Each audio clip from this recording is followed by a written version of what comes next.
करवा से उतरलू ए भाभी अंगनमा भैलू खा।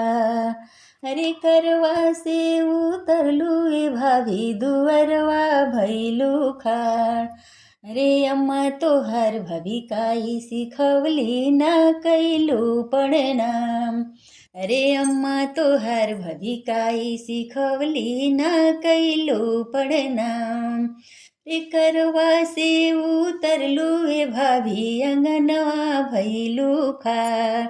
अरे चाची तोहर भाभी काई सिखवली ना कैलू प्रणाम। अरे दीदी तोहार भाभी काई सिखवली ना कैलू प्रणाम। अरे करवा से उतरनी ए ननद अंगनमा भैनी खाड़। अरे करवा से उतरनी ए ननद दुअरवा भैनी खाड़। अरे अम्मा हमार ननद कुछ ना सिखवली ना कैनी प्रणाम। अरे चाची हमार ननद कुछ ना सिखवली ना कैनी प्रणाम।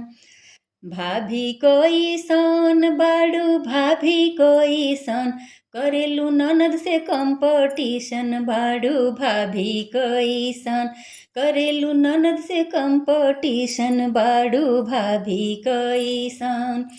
अरे ननद कोई सन बाड़ू ननद कोई सन काहे के ले ताड़ू अतना टेंशन बाड़ू ननद कोई सन काहे के ले ताड़ू अतना टेंशन बाड़ू ननद कोई सन।